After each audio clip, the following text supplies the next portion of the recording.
Good morning. In some places, good evening. And we are so excited and happy for the opening day of the Hans Christian Andersen Statue Season of Storytelling. And this summer, it's all Andersen stories. And my co-host and the tech person who you can blame for everything that goes wrong is Simon Brooks. Hi, everyone. Welcome. So you're muted. And we have, I said that putting something like this together takes months. And there are many, many people to thank, and particularly the Hans Christian Andersen Storytelling Center that has been sponsoring these storytelling events for 63 years. And we have a special thank you to the president of the Andersen Center, Anna Mette Andersen, who has been taking care of so many details. Yeah. And also we want to thank the Parks Department because we're not there, although it looks like Simon was there. But they have served us and supported us and actually have begun to just stay and listen to the stories for 63 years. And we hope we'll be back there in the park as soon as we can. Many people helped us and supported us, and I really want to thank Mia and Ilaria for all the publicity that they've done, and all the people and all the storytellers from all over the world who have been willing to do this. Hans Christian Andersen was writing in the 1800s, and I think he was surprised that his stories were so popular. And they were unusual for the times. We think the writing is old-fashioned, but at the time, the writing was really daring because he chose to speak the more simple oral language of fables, folktales, and fairy tales. And his stories have been translated for now several hundreds years, almost as much as the Bible has translated, because they were his imagination, and they're filled with the issues of his times, but they're human stories, and they were stories about social commentary and social justice, about poignancy and love, compassion, friendship, loss, happiness, memory, and imagination. So it'll be great to hear all these fantastic storytellers.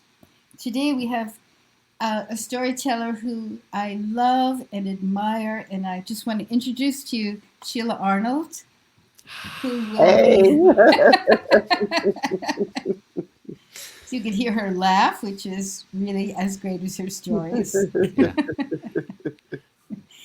And Sheila's telling two stories, and I'm telling one story, and Simon's telling a great story. And these are sort of lesser known Andersen stories, but we hope that you'll love them, and we'll all come back at the end. If you have anything to say to us, we'd love to hear from you. Yes, please do comment in the sides. We would love to add those between the stories. Thank you. So this story of Andersen's that I'm going to tell you, I'm trying to look at where I wrote it down.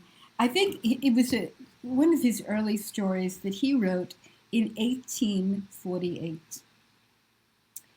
And it's a story called The Old House. And I really chose it because it made me think about this time of being at home quite a bit. And also because of what it's about. There was, on a street, an old manor house. It had stone carving balconies, bay windows that were round that jutted out. It had tall stone steps that went up to a big oak door with a shiny brass knob. But it was cracked and old. All the carvings were falling off. The balconies looked like they would just fall down into the street. It was 300 years old. All the rest of the houses on that street were brand new. They were shiny, smooth, flat. They had square, clean windows. The new houses resented the old house. They thought it should be torn down. It was a monster. But an old man lived in that house, so it was not torn down. Across the street, direct from the old house, lived a family in a very flat, shiny new house. And the youngest child, the little boy, liked to look out the window. He loved the old house. He could look at the cracks and imagine landscapes and animals and flowers and soldiers. One day, the old man looked out the window and he saw the little boy. So he waved. Little boy waved back.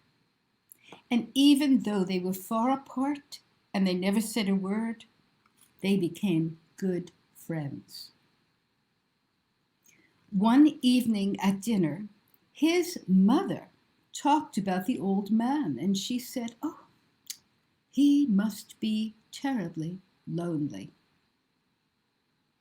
So the next morning, the little boy went out with a package and he gave it to an old servant who came every day to sweep in front of the house and clean the steps and shine the doorknob.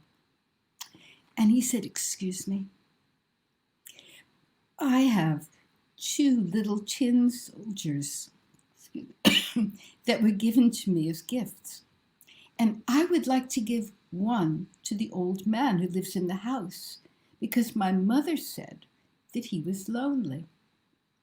The old servant smiled, took the gift, and later that afternoon, a letter came from the old man inviting the little boy to the house.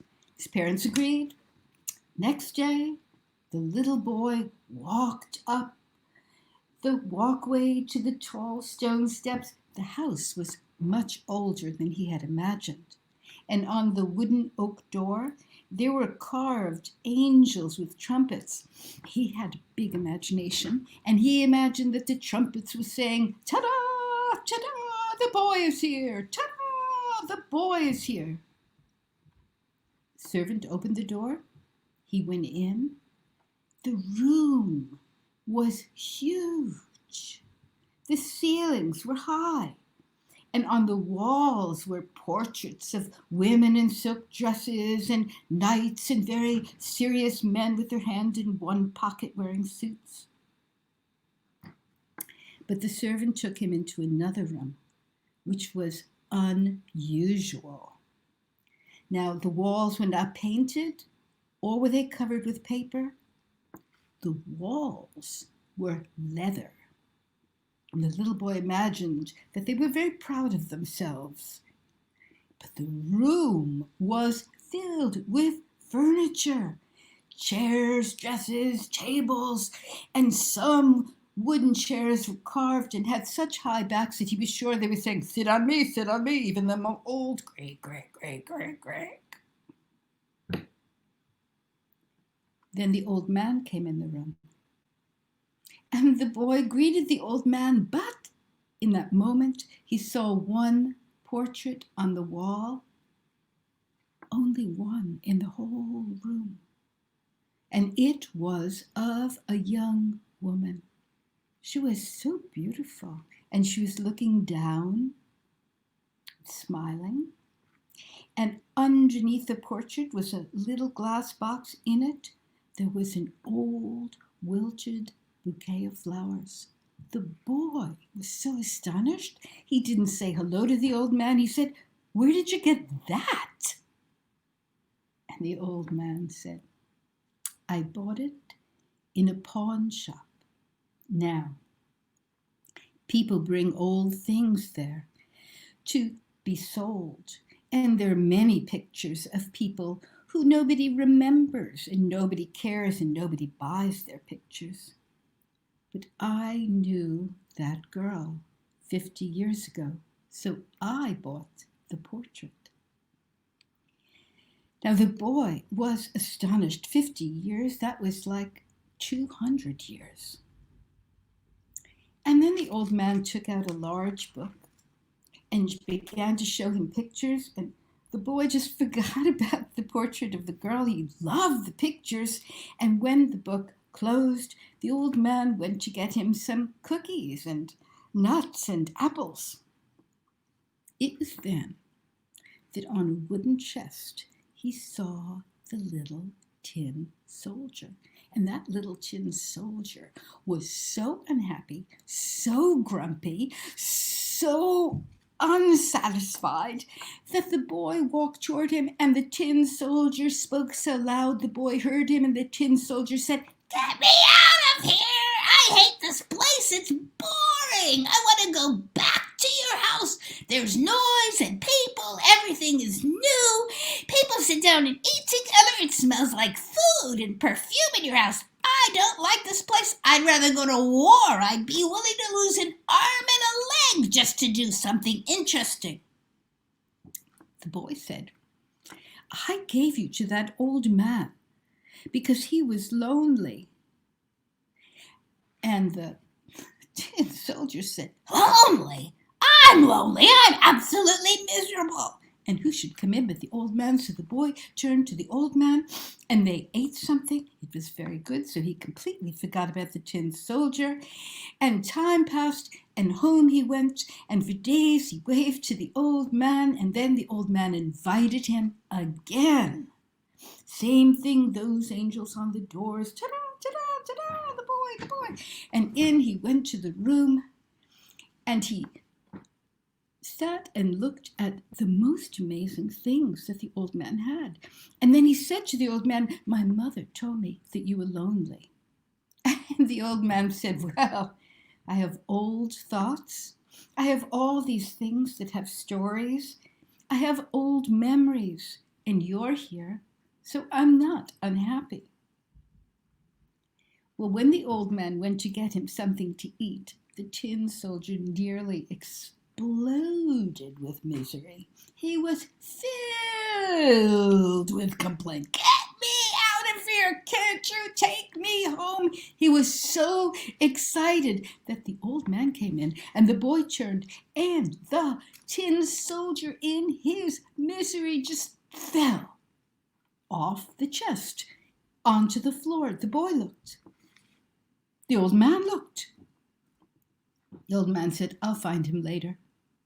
But he never did, because the floors were so old that the tin soldier fell through a crack into the basement. And there he laid. Well, after that, the boy and the old man waved from time to time, and winter came, and then spring. And one morning, the boy looked out the window, and he thought, looks so empty. And the old servant didn't arrive. And his mother told him that the old man had died. And she had seen a coffin come out from the door, and he was taken away. And the boy said, "Well, let's go to the cemetery and bring him flowers." And the mother said, "Well, he was taken far away into the country where he was born." Well, about a year later, he saw people carrying everything out of the house, and the house was torn down. And he was old enough to take a walk, and he saw that in the pawn shop, the portrait of the girl was there, and nobody had bought her. Well, time passed. He was busy growing up, and he did grow up, and he became a successful young man, and he married. And a new house had been built in the very place where the old house had been, and he bought it. And he and his wife moved there. And one day she was gardening, and "Ouch," she said. And she dug up a little tin soldier. She brushed it off, and her husband said, "What is that?" She showed him, and he ran down the steps and said, "That's him. That's the tin soldier." So she cleaned it off with her handkerchief, and the perfume from her handkerchief woke up the heart of the tin soldier who had been asleep for a long time. And then he told her the story of the old house, the old man, and the tin soldier. And you know something? They kept the tin soldier in their house. And when they had children, they told their children the story of the old man, the old house, and the tin soldier. I imagine that that's how Hans Christian Andersen heard the story and wrote it down, so that it would never be forgotten. And in my imagination, which is as active as that little boy, I imagine that that young man and his wife bought the portrait of the young woman, and that she mysteriously is in that house even until this day, and that's that. Wow, that was a great story. Thanks, Laura. Thank you, I Simon. I didn't know where that was going. It was absolutely brilliant. We got some really nice comments too. Um, we have Jane, who's been oh, hang on, that wasn't what I meant to put up. I meant to put up this one. Jane, who has been a supporter from the very start of this, she's popped in to say hi, and then we have another Jane who also said hello. She's excited about seeing Sheila. I'm sure everybody is. And then we got Regina. She had some nice comments to say as well. Oh, that's great. And Maria. Maria, that's so wonderful. And you know what's really exciting is that we get to hear two stories from Sheila. And like the little tin soldier is in that story from 1848, and you're going to hear later on in the summer the steadfast tin soldier who appears in 3 or 4 of Andersen's stories. So can you introduce us to Sheila? I certainly can. Let me just move those out of the way. So Sheila is an incredible woman. I absolutely adore Sheila. Oh, sorry. Let's do that instead. Sheila is an incredible woman. New technology. Sheila's an incredible woman. She's a very strong advocate for the arts and for artists as well. She is a powerhouse of knowledge. She is a powerhouse of enabling artists to do their work. And on top of that, she is a stonkingly good storyteller. And so what I would like to do is add Miss Sheila right here and welcome her to the show, to the festival. I don't even know what stonkingly means, but I'm okay with it. It means very, very good. That's what it means. It's high accolade. That's what it is. Anyway, please give a little to Sheila. Thank you a so virtual much. cheer. Oh, bother. It's okay. We're all learning how to do this. Every new technology we have is a new platform, a new place for us to learn. My story is very short. It's a very short story. It's called The Man and His Shadow. And it's very basic, so simple. Each one of you can tell the story right after you hear it from me. There was a man who had a shadow, like every other man does, like every other person does. One day he walked into a field. It was such a sunny day. It was such an amazing day. Sun was bright, so bright that his shadow went long behind him. The man actually turned and saw his shadow, long and thin, long and behind him, and was impressed. And he was slightly surprised when another man walked up and saw the shadow and also actually said, "Your shadow. I'm very impressed by it." And the man went, yes, me too. But the man that came up said, "Might I buy your shadow from you?" Well, the first man had never thought of such a thing. He thought about it, and well, he said yes. And so money exchanged hands, and the one that bought the shadow came to the shadow and rolled the shadow up from the head all the way down to the man's feet, collected the shadow, put the shadow under his arm, and walked away with the man's shadow.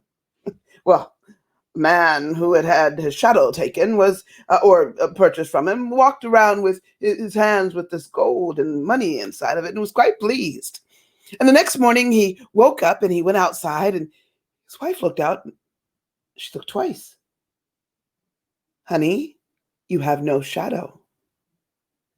He just poo-pooed it off. She became afraid. There was something wrong with the man who had no shadow. And the children came outside. His children didn't. They also saw he had no shadow. And they began to leave their father. Their father came up to him and they said, "No, Daddy, we don't think you're our daddy. Our daddy has a shadow." And so it was that his own family began to be more and more concerned about him, for he had no shadow. And soon enough, as he walked through town, people became concerned because he had no shadow. And there's something wrong about a man who has no shadow. And eventually, all spurned him. And in order to survive and have a life that would be worth living, the man went to a faraway country. We have no idea how he thrived or survived there. Wow. What a fantastic story. Sheila, you really brought it to life. It's a fun little story. And it's just a preview for the next little story. Because that story is important to remember because it'll be in the next story. Okay. But not right now. Wow. It's such amazing to hear all the different Andersen stories. Well, now we're going to hear a story from Simon. Simon was born in England, lives in New Hampshire, and talk about great storytellers and advocates for storytelling. He has award-winning stories and a book of 17 stories. And like Sheila, he's just been taking care of storytellers and giving voice to people on his Facebook page, which we'll tell you about later. So I'm really excited to hear this story that I have never heard from one of my all-time favorite storytellers and friends, Simon Brooks. I got it right. Here I am.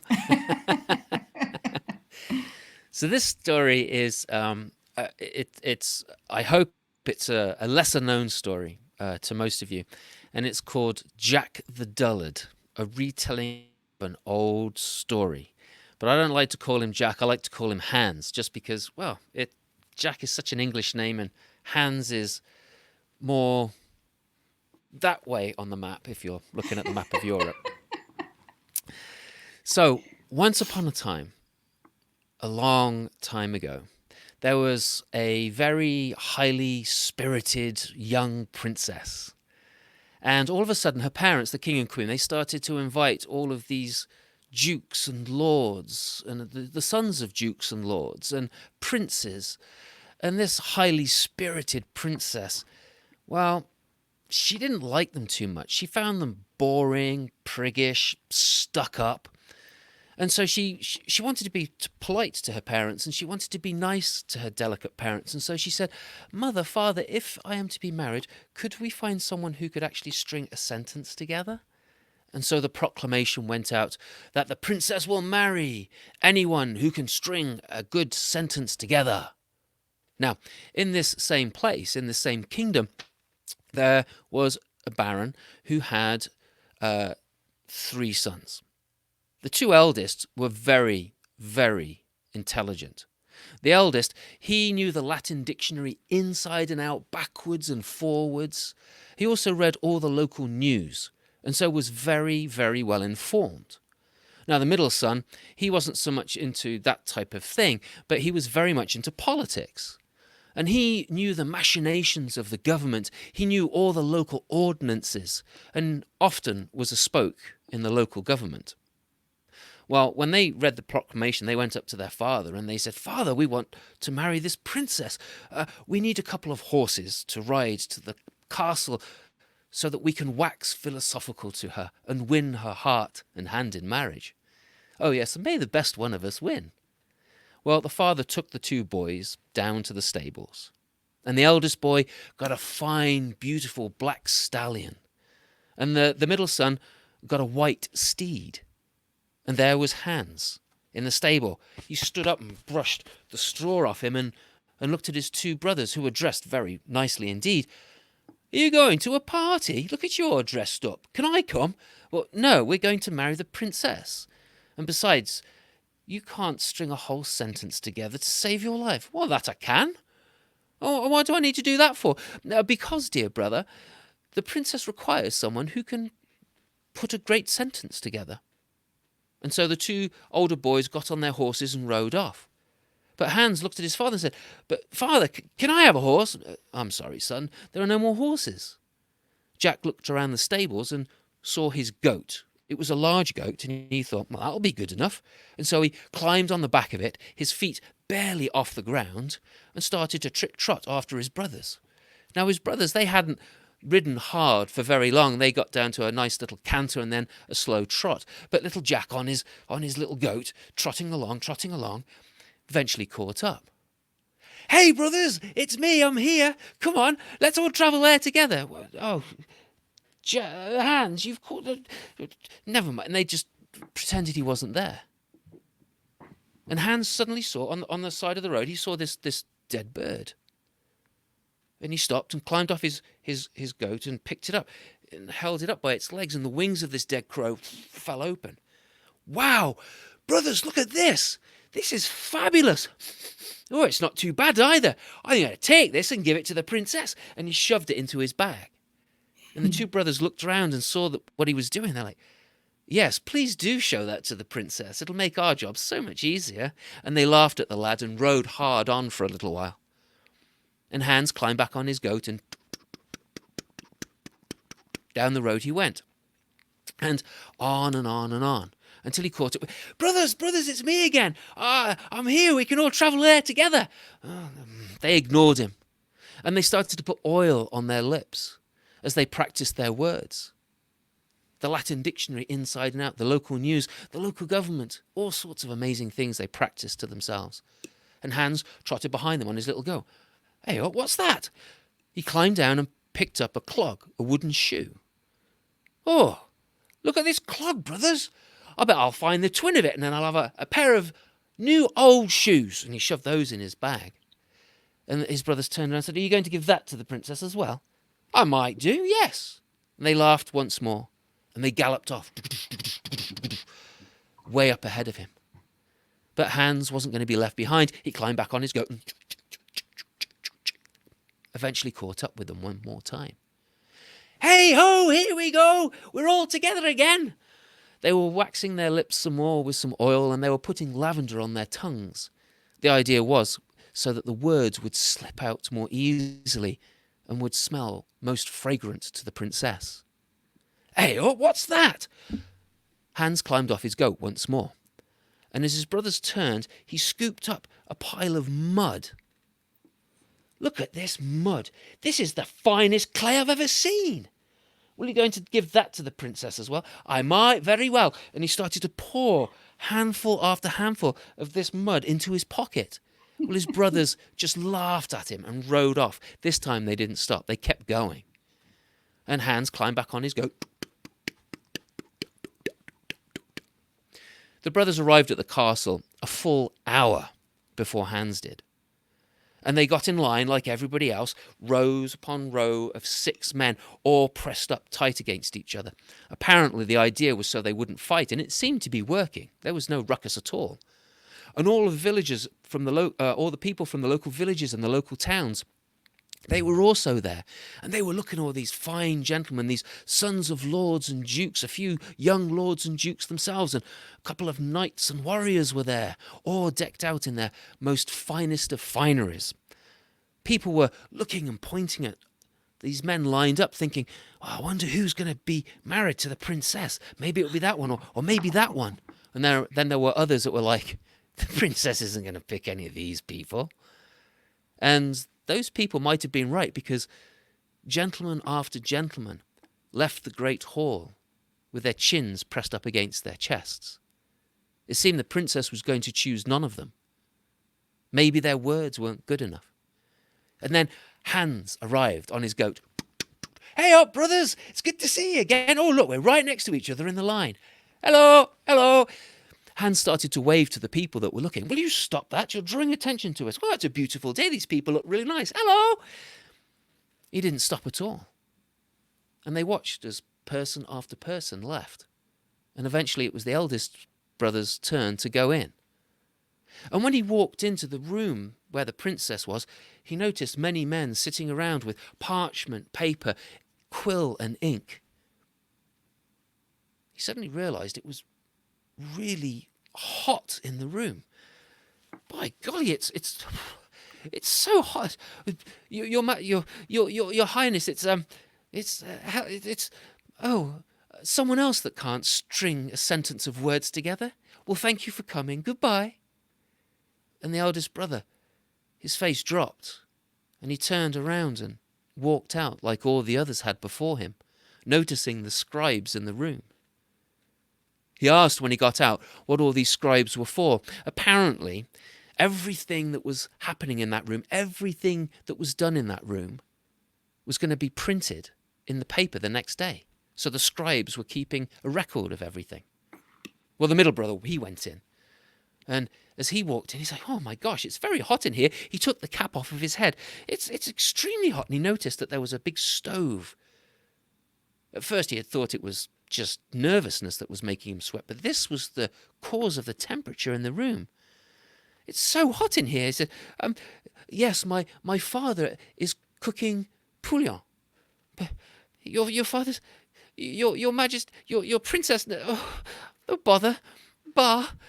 Oh, another one that can't string a sentence of words together. Well, thank you for coming. Goodbye. And his chin dropped against his chest, and he left. Will no one be able to put a sentence together, said the princess, running around the room with a little skip to her step. She jumped back on the throne as Hans came in, still on his goat.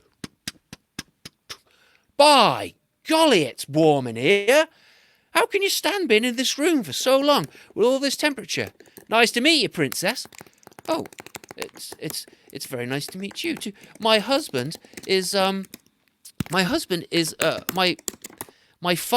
is cooking pouillon. Oh, and I like a nice bit of chicken.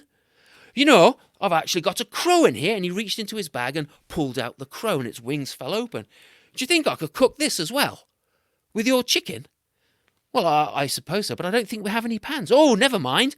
I think I've got a utensil myself. And he reached into his bag and he pulled out the clog, and he started to shove that crow into the clog. Well, that's a fine dish that you're going to cook there. Very unique indeed. Aye, it is, isn't it, miss? And do you have any sauce to go with that? Well, actually, I do. And he scooped his hand into his pocket and he started to throw the mud onto the crow and onto the shoe. Well, that's a very fine dish indeed. Aye, it is, isn't it? You like this? And he started to walk over towards the stove. The princess looked at him. I don't suppose you know what these men are doing? No, I can't say I do. Well, these are all scribes. They're writing down everything that's going on in this room. Everything that is said is going to be put in the next day's paper. She was trying to test him to see if he would get flustered. Oh, well, that's very nice. And this man here, said the princess, he is the head scribe, and he doesn't like much of what I say or do at any time. Oh, then I should pay my respects to him. And Hans bent down, and when he stood up, his hand was filled with some of the clay that he'd poured from his pocket, and he hurled it at the head scribe, and it splattered all over his chest. The princess looked at Hans and said, I have never thought of doing that before. Maybe you could teach me. Oh, that I could. I'd love to teach you how to do that. And she put her arm through his and walked off to see the king and queen to be married. And I can only imagine what fun Hans and the princess had during their lives together. And that's the story of Jack the Dullard, or as I like to call him, Hans. Oh, hang on. I think you're muted. That was fantastic. Thank you. But you know, while you were telling the story, Jane Bruzulas, our friend, we don't know, said it's also called Claude's Hans. Oh. So, or Hans the Clodhopper. Well, thank you So for sharing that. You were right on. Yeah.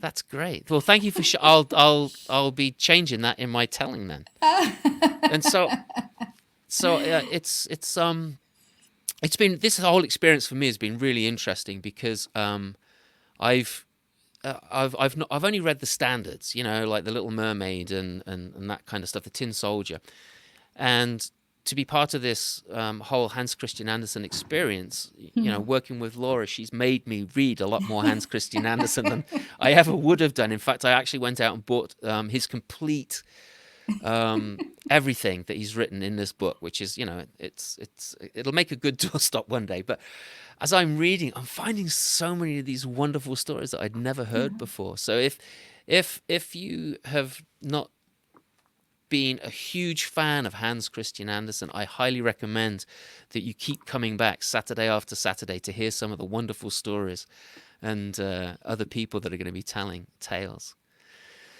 So I have to say that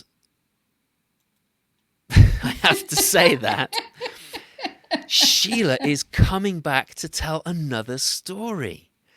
And this is going to be not necessarily the conclusion of the other story, but it's going to be a separate story, but also a conclusion. Am I right in that, Sheila?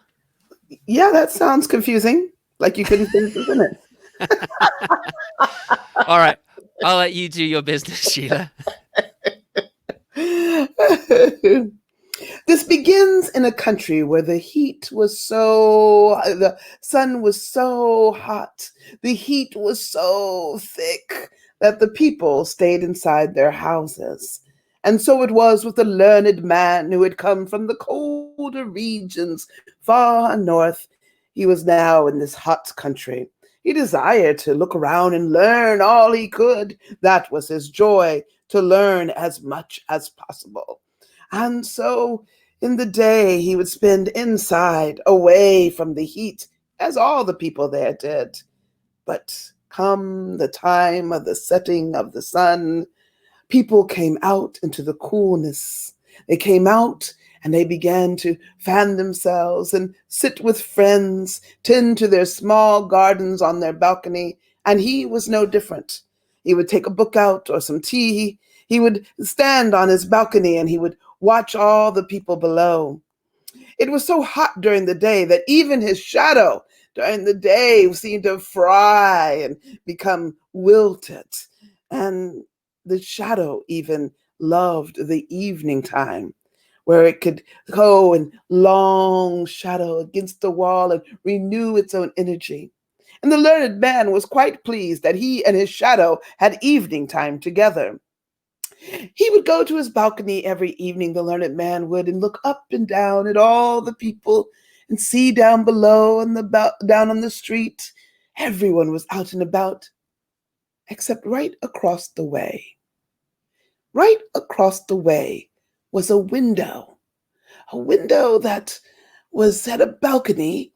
There were curtains that fluttered about, but no one came out, even in the coolness. And sometimes it looked dark through the house, but there was always the sound of a piano playing. The music played, and it played the same music over and over and over and over and over and over and over and over again. And the learned man had often asked about who lived in the house across the street. He was curious. He even tried to go across the street to see how you would get in the house and could not find a way in, and couldn't imagine someone would walk through a store below it and to get up to the house above. He asked the man that was the proprietor of the store below, and the man said, "I never see that one go in. All they do is play music, and not quite well at that. Just over and over the same piece." Oh. The learned man was curious, every night curious. But it was not to be that he would see anything. One night, as the learned man was sleeping upon his bed, something jolted him awake. He wasn't quite certain what it was, but when he jolted awake, his eyes immediately went to the open doors on his veranda, over to the balcony across, and right then, a sight he beheld. It was beauty. For just a moment, there seemed to be a beautiful woman, a maiden of some sort, over around the other balcony, amongst the flowers there. He was still sleeping, and he needed to get the sleep out of his eyes, and he was not dreaming. He didn't think, and he wiped his eyes, and he got up out of the bed, and he shot over to his own balcony. And there was no one. No one. Well, he had determined that it must have been just a moment, and he decided he would go back to bed. And he woke again the next night, and it so happened that his shadow was behind him. And then the way he moved, though, his shadow went across the street, as shadows do sometimes, as they move around us, and the shadow kind of went across the street. And just the position the learned man had, the shadow went across the street, and there was a light behind the curtains in the balcony across, and the shadow seemed to lay itself down into the other balcony. The learned man chuckled to himself. Well, shadow, you could make yourself worth something by going inside and seeing what you see and come back and tell me. I think you would be the only one to be able to know what is over there. And the man chuckled, and he nodded his head, and the shadow nodded his head. And the man turned to go back in his room, and the shadow turned and went in amongst the curtain. The next morning, the learned man woke up, stretching himself indeed. And he decided to go out into the early sun before it became too hot. And he went out to the early sun and noticed there was no shadow. And he laughed. Oh, shadow, I'm certain that you have decided to go over and see what's in the room. Well, I shall see you later. And he went on about his day, in the heat of the day, staying inside, and at nighttime coming out again, but his shadow did not arrive with him. This time he did not laugh. And the next day, the shadow was not there with him again. And now he was most concerned. He didn't tell anyone because, well, everyone had heard the story. You know, the one about the man with no shadow. He didn't want anybody to be concerned and walk away from him, so he said nothing. He was worried, though. He didn't go out as much, and he was concerned. He just wished his shadow would come back and show himself and at least tell him what was behind the doors. He gave him permission to go, but, this was concerning. However, 3 weeks passed, and after 3 weeks, a small shadow began to grow from his feet. And the man realized that although the shadow, his original shadow, the one from birth that he had left and moved on, he still had the root around him. And so another shadow grew. Oh, you didn't know these things about shadows? Well, there's much for you to learn in this story. Time went on, and the learned man went back up to his cooler regions. He went home to write of the good, the bad, the beautiful, is what he said he would do. He was not a very good writer, nor much of a philosopher for that, but he did make his way. He was there for many years when there came one day a knock on his door. And that knock on the door being light, he made his way quickly, expecting a woman selling something to be at the door, but he opened the door and there he found a man as thin, yes he was, but decked with great black all up and down and the finest jewels all around him. He was quite a man he was looking at. And the learned man said, "Yes, how may I help you?" "You don't recognize me?" "You don't recognize me?" Should I recognize? You don't recognize me. I thought for certain. I have certainly grown into a man that you don't even recognize me. I've been with you since birth and you don't even know who I am. What great delight. What have you been doing with yourself? Let us talk. Let us talk. It took the learned man a moment, and then he went, Shadow? Yes. Shadow. Oh my. Yes, come in, come in. Let us talk, let us talk. And so Shadow and learned man sat and talked. The learned man was in great disarray in thought and mind. How? What? Where? Oh. And the Shadow said, sit, I will tell you. Well, that day that you said I should go and look, I took you at your word, and I went and I looked. I hope that you have no worries with that. Oh, no, no, no. I'm fine. I'm glad that you did. Well, I'll tell you, behind those curtains, I was a woman, but it was not the woman that had me. It was the poetry. Every day she read poetry, and there were poetry. There were books of poetry all along her walls. I read them all of them, from far and wide. I read the poetry, and it filled me up, and I began to grow inside of myself. I did not want to return. You are a reasonable man and a reasonable writer, but the poetry this person had and all the books that were there, I wanted more. Then I realized I wanted to learn more, and I began to go up and down on the sidewalks and on the buildings, always, of course, hiding myself as a shadow. And I would peek up and make myself long and look into people's windows and see, oh, the ways of man. The ways of man behind closed doors. They are more that can be even told. I have seen what has happened between mothers and fathers, between children and parents, between lovers. I have seen it all. And since I had seen it, I began to realize what I could gain from that. So I began to write people and tell them that I had seen them. And I was so explicit in what I said, they knew it to be true. And so I was suddenly able to ask for other things. Why, I saw what was happening in the tailor's house with he and his wife. And with what was happening in that house, the tailor made me this fine set of clothes. And I can return to him anytime that I want. I saw what was happening over at the banker's house, the way he treated his children. And when I told him about such a thing, well, he ensured I had more money than I could ever want. In the jeweler's house, oh my, did you do all that? I did, and here I stand, fully a man indeed. And so, but I felt I had a debt to pay to you. I had been your shadow since birth. I had been with you, and I was concerned. May I continue to have my freedom, or do you desire to have me back? Oh, well, you are as free a man as I am. No, you have no obligation to me at all. Please continue on your way. Thank you. You're very kind to me. I'm glad we have no obligation. Might I come and visit you again in the future?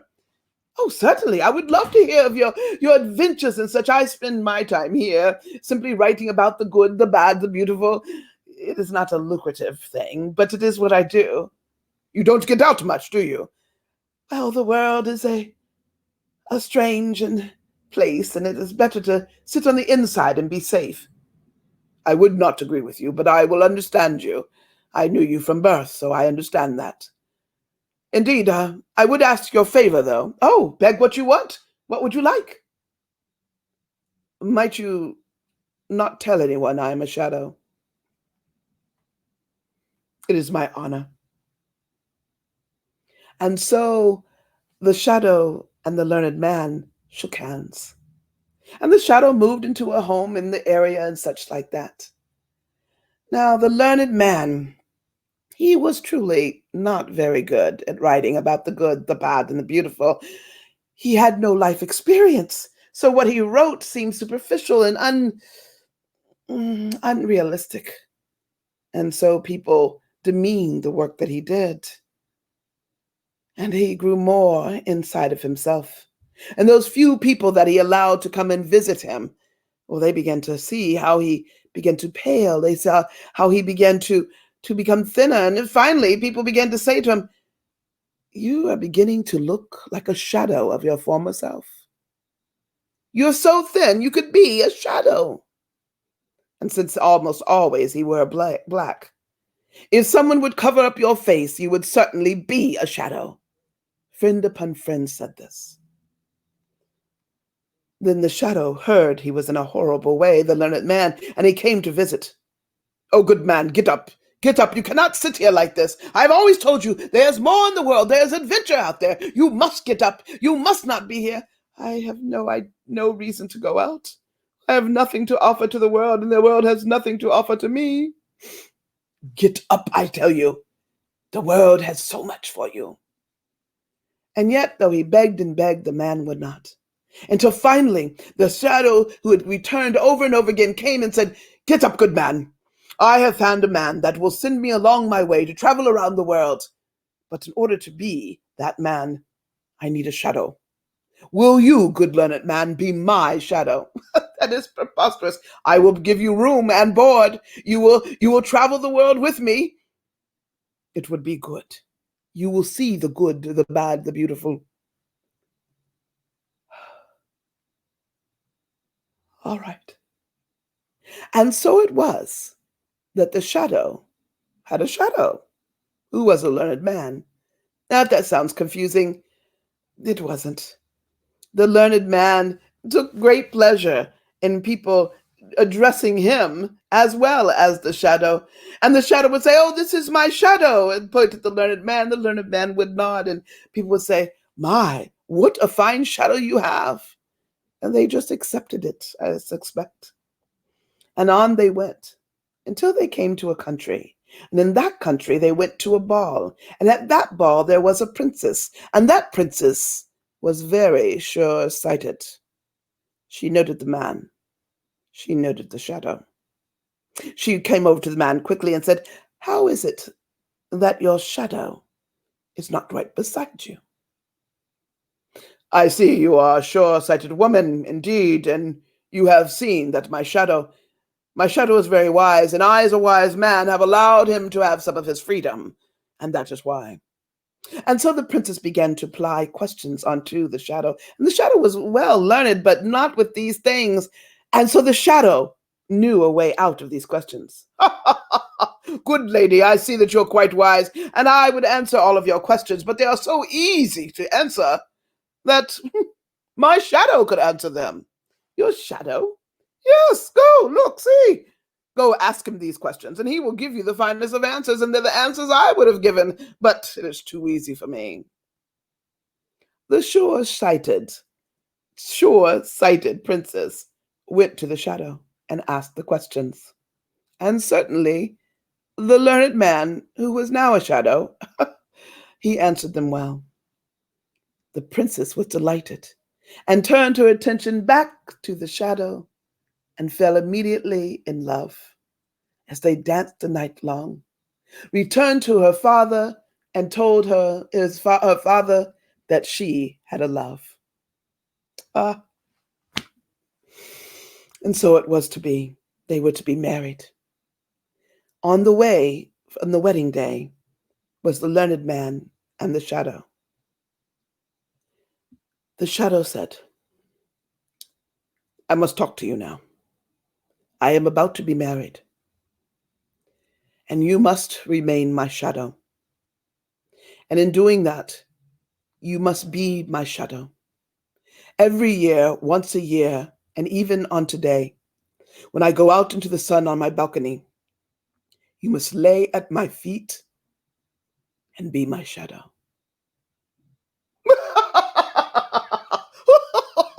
What foolishness is that? What foolishness! Oh, we have taken this too far. We have taken it too far. I am the man. You are the shadow. I will tell the princess today, and she will see the truth of the ways. You won't get there as quickly as I can. I will prepare them, and you will be held. At that, the shadow slipped out as shadows do, and up they went all the way to the castle and was there far long before the man arrived. And when the man arrived, the guards were ready, and they took the learned man, and they took him down into the prison. They left him there. The dear learned man, the dear shadow, went over to his to-be wife and said, I have had sadness today. That one that was Shadow? Yes. He has seemed to turn on himself. He thinks he's a man. Oh dear, that is very complex and saddening. I am worried about you. What have you done with him? I hope that he will not harm you. He will not. The gods have seen to it. Oh, it is such a sadness when those lower than us try to be like us, high and above. They need to be put in their place. Shall we begin our festivities, my dear love? We shall. And the festivities were grand and wide, and onto the balcony he stepped, and no one noted he had no shadow of his own, and he waved as the fireworks went on, and love was expressed to the kingdom. However, the learned man was not there for those festivities, for he was now gone, and like a shadow that does not come out at night, he was never seen again. Wow. That is so good. Sheila, That's such a great had you story. known this story before? No, not at all. Wow. What has it been like? What? What it's been like to be inside this story? It was so phenomenal. It's a weird story because there's so many ways you can talk about this story, but it's just this, I see it as this man who never lived.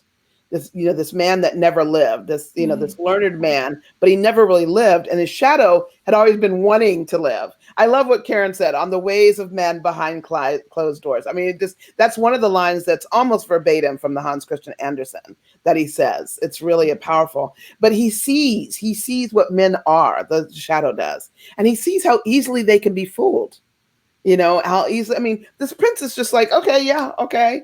You have a shadow that talks. I mean, it talks about that foolishness of stuff. And he's able to convince people who he is because, he's learned the ways of people to do that. And so it's really kind of fun.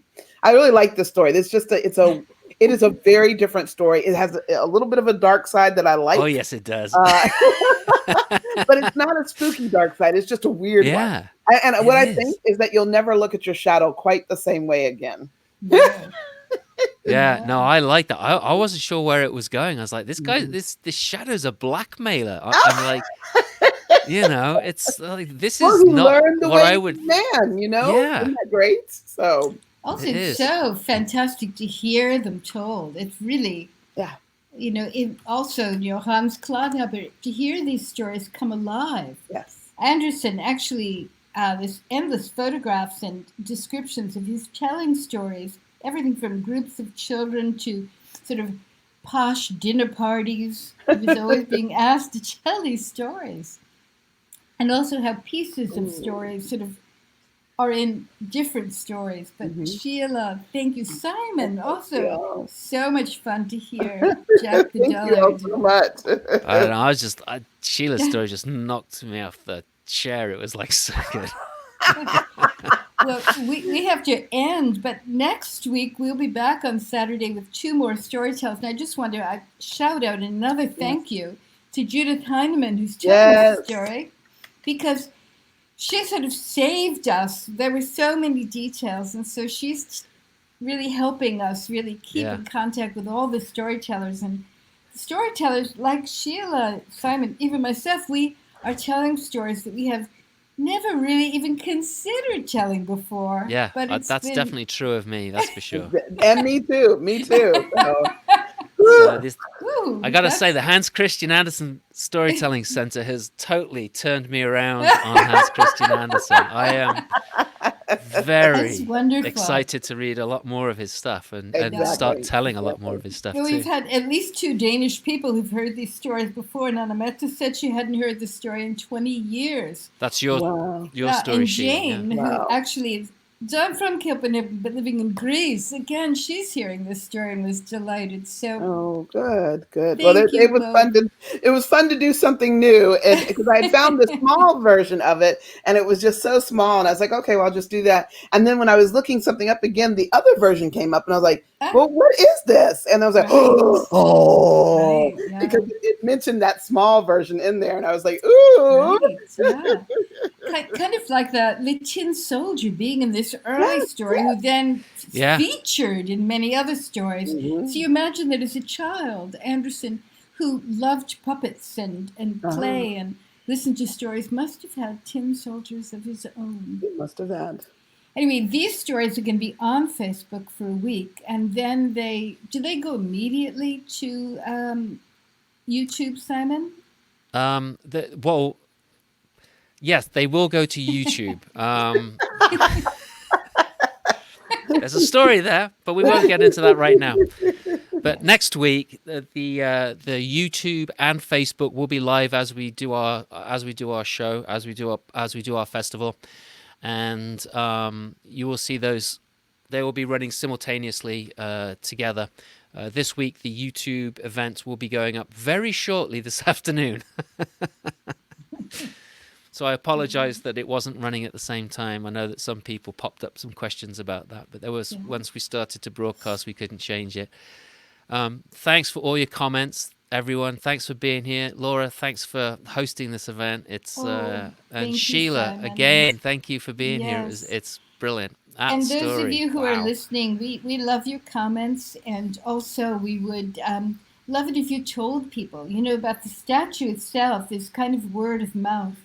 And amazing thing about it is maybe, there's 50 or 60 people who come, and then just these random New Yorkers and people from all over the world of every single age gather at the statue. It's quite phenomenal. So it's really wonderful that we can continue until we can be back in our beloved park by the beloved statue once again. So thank you, Simon, Sheila, everyone, and see you next Saturday.